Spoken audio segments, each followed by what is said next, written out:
Hello, everyone. Today we're going to be reacting to the Mark Robinson for Governor campaign launch ad. You know, he's a real candidate, a real human being, and this is one of the best political ads I've ever seen. You know, awesome stuff. So let's react to it right now. There's some things in life you can't forget. For me, one of them is this tree in front of my childhood home. You see, I grew up poor here in Greensboro, the ninth of 10 children.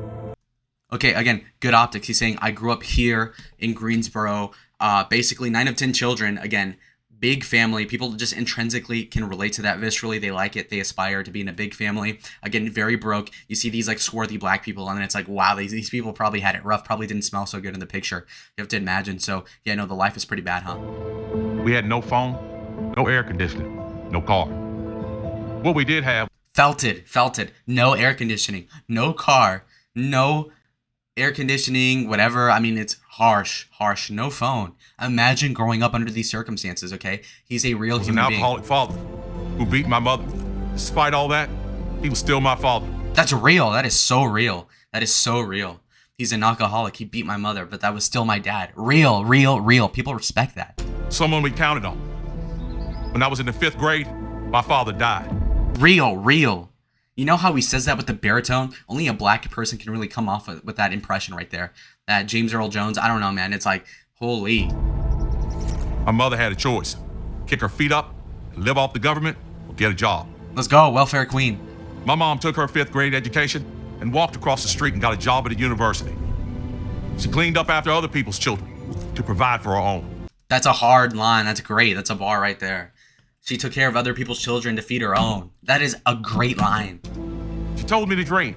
She told me with faith, hard work, I could achieve anything. She was so right. History made.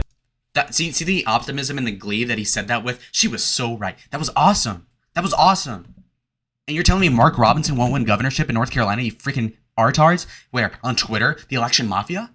Shut up. The Tar Heel stayed last night. I'm the majority. I do. Let's go. Stand before you today as the first black lieutenant governor of North Carolina. Served in the military. I've worked in furniture plants. I've been a general manager for a restaurant chain. And I own a small business with my wife. As a factory worker, I made good money. Until NAFTA hit. I lost my job not once, but twice. That's hard right there. Detailed summary of like, okay, here are the jobs I had. I worked in a furniture plant. Again, have you ever heard of a furniture plant? You know that's a hard job. That's like, wow, I would hate to work that job, okay?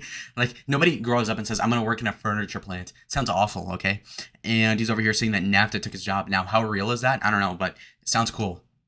My wife and I have faced these tough times as we work to raise a young family with 2 wonderful children.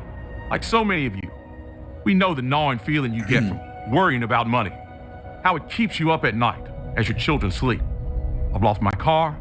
Look at that. The gnawing feeling that when you go to sleep, you still need money. That's a good bar. Again, all these like poor black people are like, wow, this nigga spitting is what they're probably saying.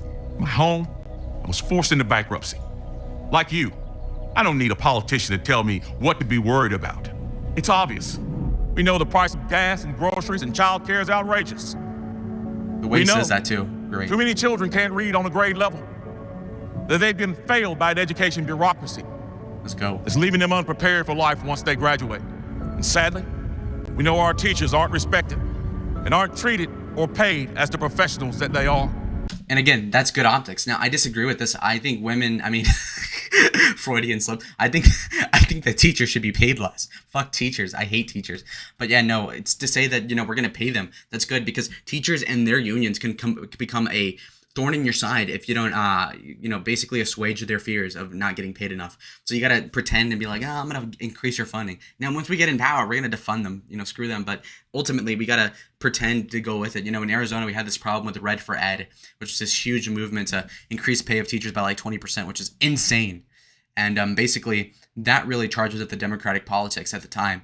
And again, Matt Bevin in 2018 or 19 lost the governorship to this blue dog Democrat in Kentucky, basically over the education issue and him being like too indifferent about education, at least the perception being. So for Mark Robinson to actually appeal to the teachers is pretty smart. We know that shuttered factories like the ones I've worked for have left scars all over the small Beautiful. towns of North Carolina. We also know that our police departments are struggling, that they can't fill their ranks because we are demonizing the men and women in blue. That's key optics, because he says we demonize the men and women in blue. And, what is the white, like, his white Democrat opponents gonna be like, oh, but that's racist. It's like, no, I mean, he's black. Like, they're not gonna be able to hit him on that. North Carolina doesn't need more slick politicians who use work boots and Carhartt jackets. And that's a good contrast, subconsciously. This fat black guy saying, we don't need mo slick ass niggas.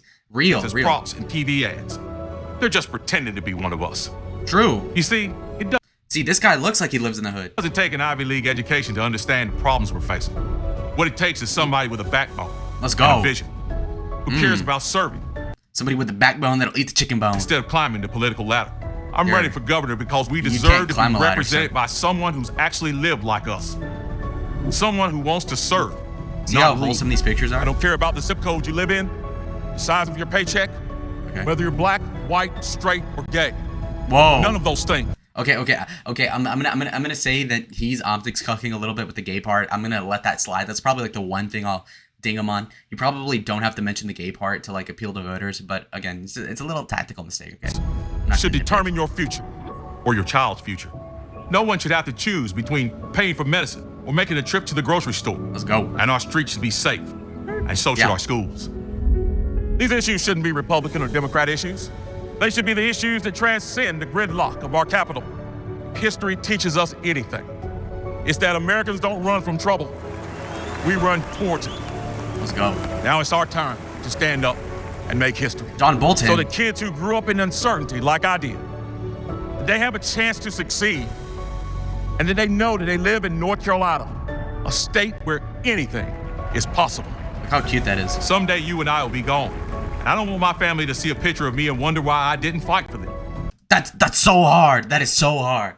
I don't want them to look at a picture of me and then say, why didn't this guy try harder? Let's go. That is so real. That's a familial connection. That is something that a lot of black people don't understand. That, like, when I look at a picture of my dad, that I know that he actually tried for the family, that he actually fought for the family, that he fought for the country. That is exactly what he's talking and referring to. He's talking about his dad in a good light, even though he beat his mom, even though he was an alcoholic, he still had to provide for the family, and he did. As inadequately as he did, he still loved his father and he respected him. That is something that is so real, and people can relate to that. I want my children and grandchildren to know that I did everything I could. Let's go. That's what I'm fighting for. And that's why I'm running for governor. Will you join me? Look at that peak optics. Holy cannoli. That was fucking phenomenal. Amazing. Oh my gosh. What a perfect video. Thank you guys for watching.